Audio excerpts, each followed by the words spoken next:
And welcome into our bi-weekly web feature, Webchat with Mayor Pat Sobeski, talking about some of the issues coming up at Council Thursday night. And taking a look at that agenda, Pat, you can't help but notice there is another long list of delegations coming forward to speak about what we're calling the art gallery controversy.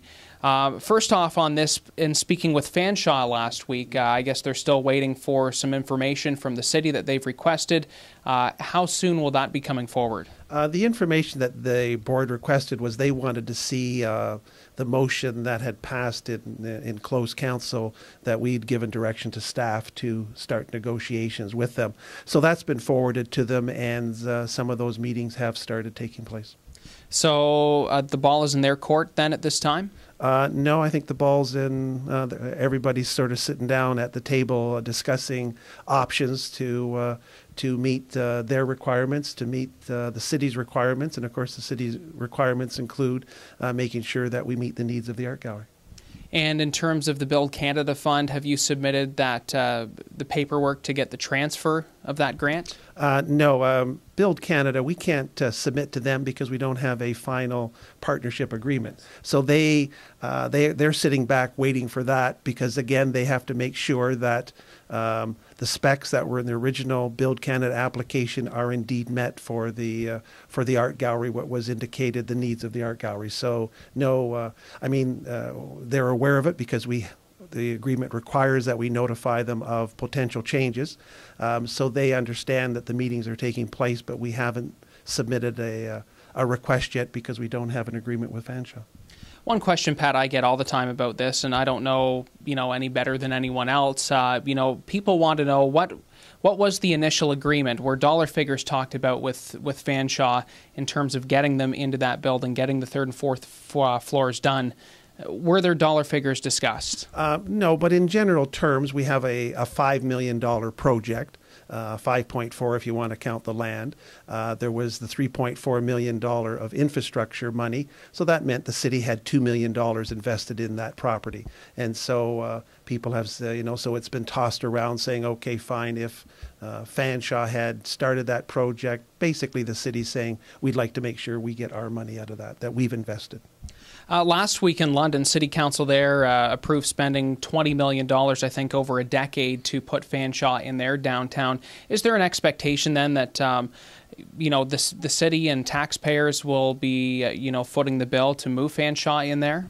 Well, certainly London is no different than City of Stratford with the University of Waterloo, Brantford with Laurier.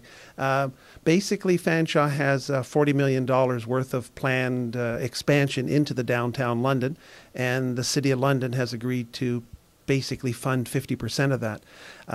One of the things that's happened is people have asked is education, for example, is that not a provincial responsibility?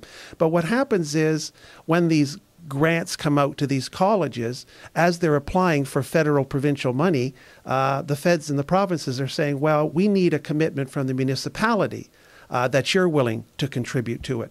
And so basically it's kind of an indirect way of downloading some of the costs to the municipalities. So if the municipality said, no, we're not going to participate and help the college, then the chances of getting the provincial or federal grants are lesser. So indirectly, the provinces have downloaded the cost to the provinces or to the municipalities. Yes. Also looking at the agenda this week, Starbank is coming forward. They're, of course, building the commercial plaza and have Norwich Avenue all torn up, and it's in pretty rough shape right now, as we all know. What are they seeking this week? They're coming to council. It's a minor amendment. When they were building their plaza, they had to also provide for a entrance off of Parkinson Road, and so the back of their property they want to use for storage units. However, the lane that would come off Parkinson Road crosses that land, so they've got to give themselves an easement to get into the property. So it's a real technical thing, but the real issue is they have to provide an entrance to their mall off of Parkinson.